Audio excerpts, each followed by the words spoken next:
What if the most dominant champion in the UFC right now is about to defy the boss himself and force his way back into the Octagon ahead of schedule? Islam Makhachev is not waiting around. The man who already conquered the lightweight division and then walked straight into welterweight and took that title too is hungry again. And it looks like he does not care what timeline anyone else has in mind.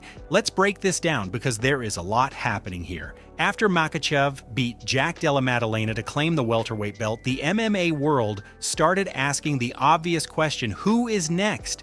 The champion had options, the division had contenders, and the hype was through the roof. But before a fight could be made official, things got complicated.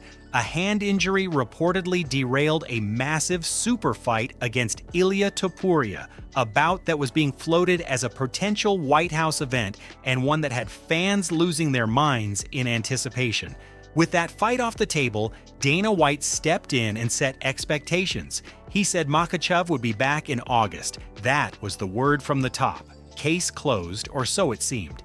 Then his manager Ali Abdelaziz started talking, and what he said raised some eyebrows because he appeared to suggest that Makhachev could actually be returning in July, right in the middle of International Fight Week, one of the biggest events on the UFC calendar. White came out and shut that down pretty quickly, reaffirming the August timeline. But here is where it gets interesting. Makhachev himself jumped on social media and posted something short, simple, and impossible to ignore. Just 2 words and a phone emoji. He wrote July and left it at that. That one post reignited everything. The champion is clearly not satisfied sitting on the sidelines any longer than he has to. Whether that means he is pushing his team, pushing the UFC, or just stirring the pot for attention, the message was loud and clear. He wants to fight, and he wants to fight soon. Now, the question of who he fights is just as compelling as when. Ian Machado Garry is reportedly the front-runner for this title shot. The Irishman had an impressive win over former champion Belal Muhammad, and that performance put him firmly in the conversation for a shot at the belt. He has been vocal about his ambitions, he carries real star power, and stylistically, it would be a fascinating matchup against someone as technically precise as Makhachev.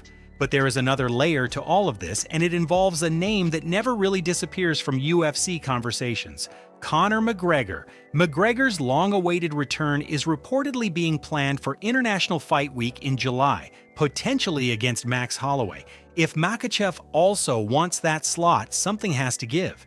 And given the deep-rooted tension between the Dagestani camp and everything McGregor represents, the idea of putting both teams at the same event in the same arena on the same night is almost unthinkable. The bad blood stretches back to the infamous rivalry between McGregor and Khabib Nurmagomedov, and that submission finish at UFC 229 did nothing to cool things down. If anything, it made the divide permanent. So here is what we are really looking at. You have a champion who does not want to wait, a promoter who has already set a different date, a potential challenger waiting for the call, and a returning superstar who might be blocking the path forward. Honestly, Makhachev pushing for July makes complete sense when you think about it. He is in peak form, he has just proven he can dominate at 2 different weight classes, and every week that passes is a week someone else gets the spotlight. This man has built his legacy on staying active and staying sharp. Waiting around is not in his DNA. The UFC is going to have to make some big decisions here, and whichever direction they go, it is going to matter for the rest of 2026. So here's what I want to know. Do you think Makhachev fights in July, or does Dana White get his way and push it to August? And who do you want to see across from him in the Octagon? Drop your answer in the comments below. And if you are not subscribed yet, make sure you hit that button because this story is far from over.